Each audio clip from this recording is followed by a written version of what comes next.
How much is the demand from your investors to get more into AI data center, to get more into compute and the way in which you finance it? First, thank you again for having me. I always love to come on the show.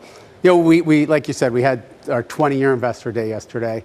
And just to take you into the room, I think we had 6 different companies present on 6 different industries. Everything from healthcare finance to restaurant finance. And then, like you said, AI infrastructure and our newest investments in energy. And for us, the way we invest, the formula has always been the same. It's really by being value added to our portfolio companies. And so how are you value added to a CoreWeave? How are you thinking about financing the GPU, the compute they need to go out and buy to fill their data centers, for example?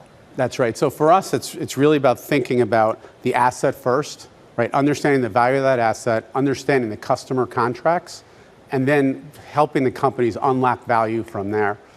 But I think what AI infrastructure, we talked about it a reasonable amount yesterday, and it really comes down to 3 things. It's skill, it's scale, and it's scarcity. So I'll start with scale. When we started investing in CoreWeave, we were talking about 100 GPU clusters, and we thought that was going to be difficult.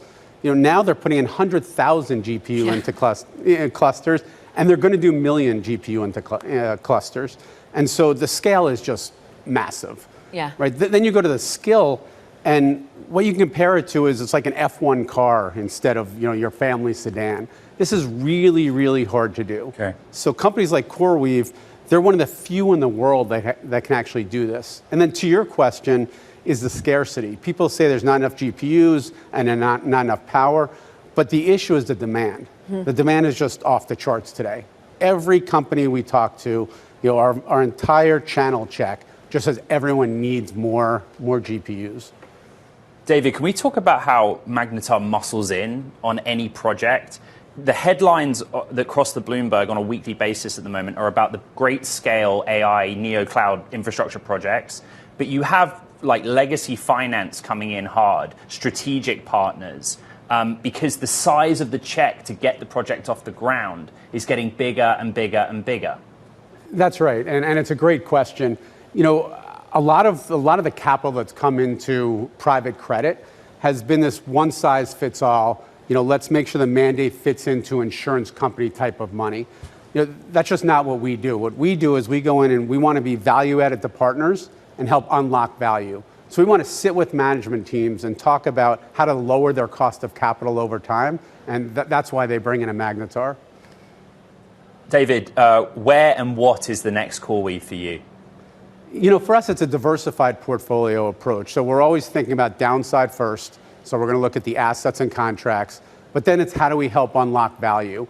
And so even yesterday, a Taurus Energy, a TensorWave, these are the companies that are up and coming right now. And they spoke very eloquently about their businesses yesterday. David, is there an opportunity for you, and are you literally going to participate in what was announced from the United Kingdom this week, all the heavy infrastructure investment from America's biggest technology companies? For us, we're looking across all projects. And again, if we're not really value added and helping lower the cost of capital, that's not where our skill set lies best.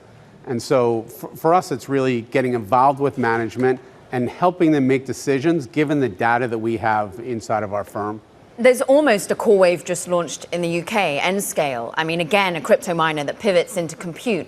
Are they the sort of companies that are interesting? Sure. I remember having dinner with Nscale, call it 6 months ago in Chicago at Morton's. That's right. Those are exactly the type of companies that are interesting.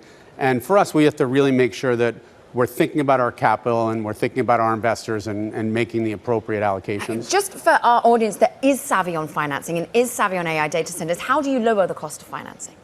So it's really about the customer mix and the asset mix.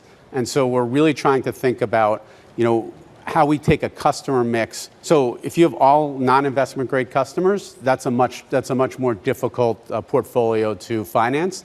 Now, you want to have non-investment grade customers because they grow very quickly. So now we have to think about the mix of customers underlying your portfolio and help you make those allocation decisions. I think that's how we can get involved with the companies themselves. We can be value added and really unlock value for them over time.